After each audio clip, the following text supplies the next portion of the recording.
और बड़ी खबर आ रही है, नीट परीक्षा को लेकर सुप्रीम कोर्ट में सुनवाई हुई।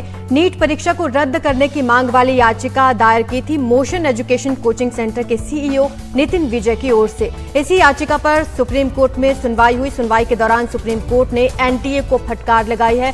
सुप्रीम कोर्ट ने केंद्र और एनटीए को चेताया है, नीट यूजी के खिलाफ दायर याचिकाओं को विरोधी मुकदमे के रूप में ना ले। ये भी कहा गया है, यदि परीक्षा आयोजित करने में कोई गलती हुई है तो उसे स्वीकार करें। सुप्रीम कोर्ट की ओर से ये कहा गया है, ना सिर्फ स्वीकार करें बल्कि इसमें सुधार भी करें। ज्यादा जानकारी हमारे सहयोगी प्रशांत हमें देंगे। प्रशांत, क्या क्या टिप्पणियां और सुप्रीम कोर्ट की तरफ से की गई हैं?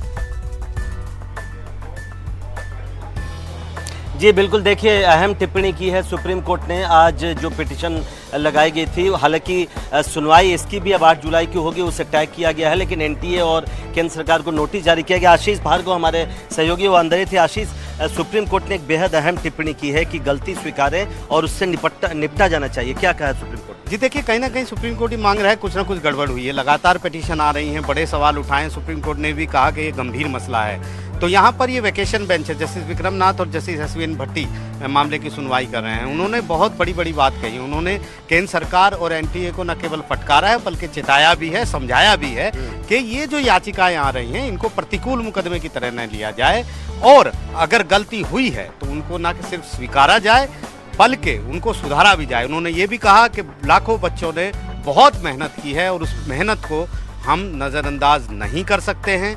एनटीए यानी नेशनल टेस्टिंग एजेंसी को कहा है और केंद्र सरकार को 2 हफ्ते में इन पर भी अपना जवाब दाखिल करें। 8 जुलाई को अगली सुनवाई, क्योंकि सारी मामलों की सुनवाई 8 जुलाई को पहले से तय है। कोर्ट खुलने का पहला दिन है। चीफ जस्टिस डीवाई चंद्रचूड़ की बेंच ये सुनवाई करेगी 3 जजेस की, और उन्होंने पहले से ही 17 मई को सुनवाई करके 8 जुलाई फिक्स किया था, और उस समय रिजल्ट नहीं आया था 17 मई को, तो रिजल्ट पर रोक लगाने से इनकार कर दिया था। कहा था कि पूरे ऑल इंडिया की ये एग्जामिनेशन है, लाखों बच्चों की बात है, ऐसे हम रोक नहीं लगा सकते। लेकिन जो अब कंडीशन हो गई है रिजल्ट आने के बाद, और सुप्रीम कोर्ट में एक के बाद एक याचिकाएं आ रही हैं, तो सुप्रीम कोर्ट ने एनटीए को कहा है कि तैयार होकर आप आएँ 8 जुलाई को। यानी बहुत सारे सवालों के जवाब आपको देने हैं। लगातार स्टूडेंट यहाँ पर आ रहे हैं, हर कैटेगरी के लोग प्रशांत यहाँ पर। इसकी क्या एक वजह यह भी है कि कई जगहों पर कई जगह की पुलिस इसकी तफ्तीश कर रही है, नए खुलासे हो रहे हैं। क्या इसकी नए तथ्य सामने आ रहे हैं डेली? क्या इसकी वजह यह भी है कि सुप्रीम कोर्ट आज काफ़ी सख्त है?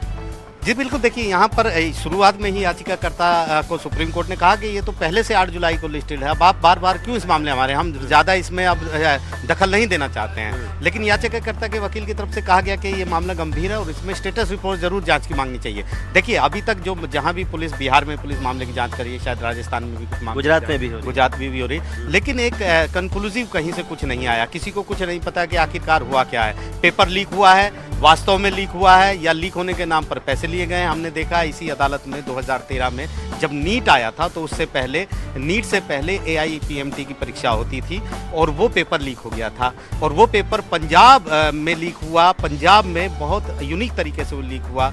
चप्पलों के भीतर इधर उधर ब्लूटूथ के कैमरे मिले थे। पंजाब पुलिस के बहुत बड़े अफसर भी यहाँ पर आए थे, हरियाणा के, माफ कीजिएगा, और राजस्थान के एक रिजोर्ट के अंदर से वो लोग जो गैंग है वो पेपर सोल्व करा रहा। उसके बाद नीट की बाद वो परीक्षा रद्द हो गई थी। वो परीक्षा सुप्रीम कोर्ट ने रद्द की थी और CBSE को कहा था कि आपको ऑल इंडिया एक परीक्षा करानी पड़ेगी। उसका नाम नीट दिया गया था और एक टाइम दिया गया था। लेकिन अब देखिए नीट के उसके बावजूद कोई सुधार तो हुआ नहीं है। जिस तरीके से अब याचिकाएं आ रही हैं, पहले ग्रेस मार्क दिए, फिर ग्रेस मार्क हटा दिए। अदालत के में सिर्फ याचिका दाखिल करने से ग्रेस मार्क हट गए। सुप्रीम कोर्ट ने उसमें कुछ नहीं किया। खुद एनटीए ने, केंद्र सरकार ने कमेटी बनाई। तो ये बहुत सारी चीज़ें हैं। 24 लाख बच्चों का सवाल है, और ये सुप्रीम कोर्ट ने एक बहुत बड़ी बात की है कि आप सोचिए कि अगर 0.001% भी गड़बड़ी हुई और उसके कारण कोई गलत व्यक्ति डॉक्टर बनकर समाज में आ गया, तो कितना बड़ा नुकसानदेह हो सकता है।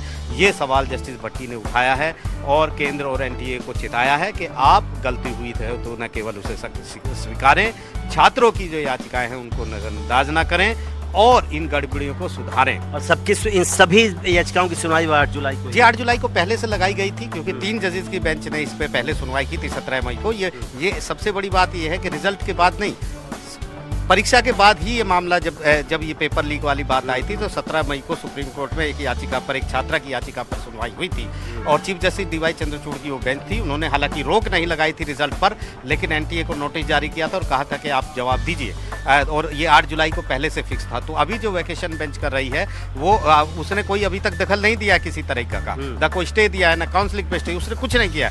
उसने सिर्फ बाकी याचिकाओं पर भी नोटिस जारी किया है जो पहले से एनटीए को है, और 8 तारीख को रेगुलर जब कोर्ट खुलेगी तो चीफ जस्टिस की बेंच, 3 जजेस की बेंच इस मामले की सुनवाई करेगी।